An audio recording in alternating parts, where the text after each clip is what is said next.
and I have recently completed a manuscript, and it's about a girl that grows up in southwest Minnesota during the Great Depression, and then she comes of age during the World War II years.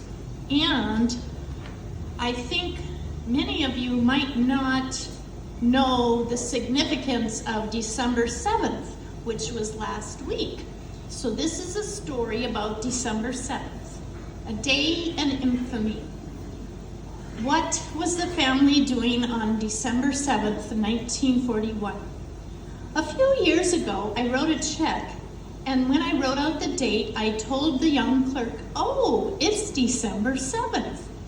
She had no idea what the significance of that date was. It was Pearl Harbor Day. It had meaning like September 11th does today to almost all living generations except our youngest. Do you know someone born on 9/11 would be 22 years old now? The Pearl Harbor attack happened 83 years ago.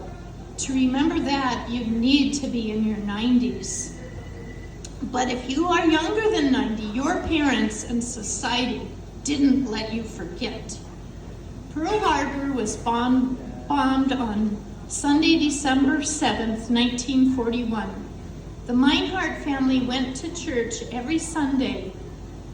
My mom told me that her sister Helen tuned into WCCO to listen to the symphony. So I found a digital audio recording of WCCO from December 7th, 1940. What was heard on the radio is, so then I kind of have it formatted, so if you're reading this, you can see what was heard on the radio. Okay, so here is a likely scenario. Once they arrived home from church, the children dove into the Minneapolis newspaper so they could read the comics. Russell read the sports articles, and Winifred read Picture Magazine, a supplement of the Minneapolis Tribune.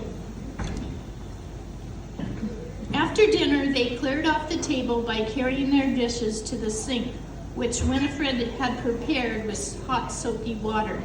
Helen made a habit of listening to the symphony on WCCO. The rest of the children weren't really super excited to hear it, but they humored her. When Helen turned on the radio, she heard a jingles for Wheaties cereal. It was a quartet of men singing in harmony. Have you tried Wheaties? I can't do it, but anyway, their whole wheat and all brand. Won't you try Wheaties? For wheat is the best food of man. They're crispy and crunchy the whole year through. The kiddies never tire of them, and neither will you. So just try Wheaties, the best breakfast food in the land. Winifred often purchased Wheaties. The Mineharts had eaten them for Sunday breakfast because Russell and she didn't feel like preparing a big breakfast as they were getting ready for church. When they heard the instruments tuning up on the radio station, they all took their places to listen to the symphony. Russell and Winifred sat on the couch, and the children sat on the rug or in the chairs. Dodger, the dog, cuddled up to Jeanette. We interrupt this program to bring you a special news bulletin. The Japanese have attacked Pearl Harbor, Hawaii, by air. President Roosevelt has just announced the attack has also been made on all naval and military activities on the principal islands of Hawaii. Russell dropped his newspaper onto his lap. Helen, turn that up. Winifred's, Gordon, and Jim's heads popped up. Jeanette dropped a toy that she had been using to occupy Dodger in a tug-of-war game. All heads leaned into the radio with open ears. The symphony music came back on and a song ended. The live audience applauded. The Symphony No. 1 in F minor by modern Russian composer Shavolkas performed the opening work on this afternoon's program, said the radio announcer with his velvet voice. He repeated the announcement that Japan had attacked Pearl Harbor and Manila, Philippines.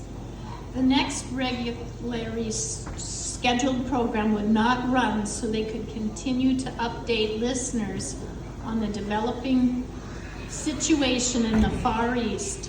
This is WCCO studio in Minneapolis, St. Paul. The Twin Cities temperature is 37 degrees. Russell sat there stunned. Hadn't I fought in the Great War to end all wars? He was patriotic, but the thought of his teenage sons being sent to war bothered him. Gordon was 15 and Jimmy 13. I hope if this drags us into war, it'll be over before Gordon has to serve. Russell had been following the news, but he, like many others, had hoped the United States wouldn't get involved.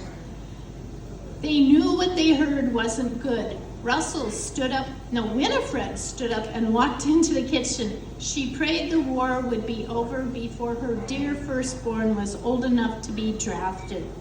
Winifred dug into a metal tea storage canister, dug out some tea leaves, and placed them in a tea ball.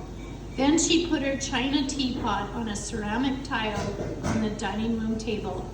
She walked back into the kitchen to get the whistling tea kettle off the stove and poured hot water into the teapot.